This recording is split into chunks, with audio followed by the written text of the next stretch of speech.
Why do we do any sort of trapping?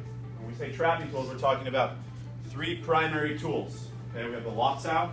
I know this is review for most of you, new for some of the new guys. Lock sow is a full grab, right? So it can be stronger. Jut sow is the half grab, like a jerking hand, right? The explosive, kind of move the arm out of the way. And then the pock sow, which is basically like an explosive slapping, clearing hand. Why do we do them?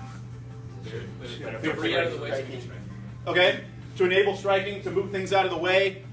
We want to be able to, in the middle of a messy exchange, a clashing of limbs, which is very likely to happen unless there's like a knockout from disconnection, right? If I can hit him and he just goes out cold, that's fine, that's great. If it's all striking and we dominate him, fantastic. But that may not be the case, and it certainly might not be the case if it starts early on from tight range, okay? So all the things we said were good. It's to clear limbs, right? It's to hit, it's to enable hitting. But ultimately the point is it's to dominate the opponent. Okay, that's why we do it. And when we're the feeders, now Chad, let me use you. When we're feeding, we have to give our partner strong presence, just like I was telling this side of the mat on the ground. If we're not trained to handle heavy pressure, we're not going to be able to handle heavy pressure. It's pretty simple. I don't know how it gets any more simple than that. And that's where, with trapping range, the idea of the handle on the teacup comes into play. Again, we talked about this last Saturday, but let's do a reiteration of it, and for you guys maybe new. Tell me what it means. The handle on the teacup. How do we apply this theory? Does anybody know besides Frank? Michael. If one part of somebody is stiff, moving it will move all of them. Correct. Okay, you've got a handle right on the teacup. You move the handle. You turn it right. The teacup moves. Okay.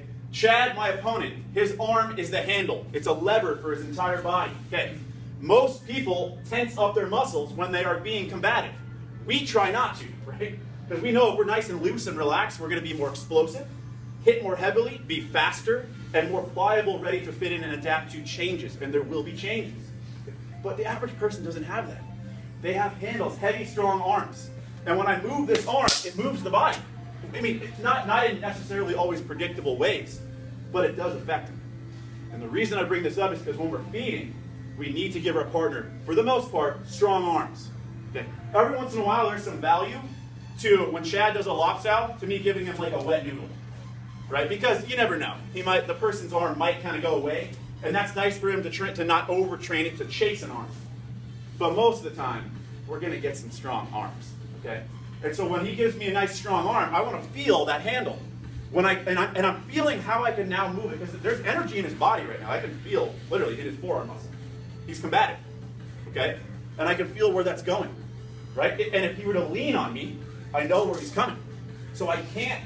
At that moment, if you were to eat this punch and lean, I can't just keep hitting. It'll blow up my base and it'll run right through me. And I'm preparing for a guy who's like a grizzly bear. Okay, I don't want to deal with that.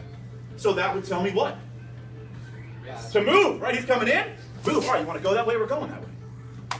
But if it's not that way, I know I can keep hitting. And see how he's giving me, again, a strong arm. I can feel that arm. It doesn't have to be like crazy, but give him something to work with. Okay? And let's, again, focus on the idea, before we go back to the drill, of the on and off switches, right? Any hand that has just completed a task, immediately before it goes to the next one, has to have muscular tension shut down so it can be explosive.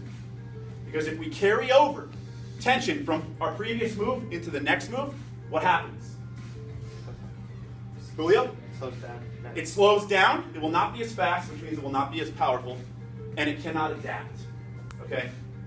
Think about that. There's a lot of value for all of us, okay? In sometimes taking our time in between hits. Okay, relax. Okay, relax. Okay, relax. We have to do that. There's no greater trick, and it's not even a trick, to being explosive in tight range than just relaxing. Okay? All right, let's continue with the same drill. We'll change it in a few minutes.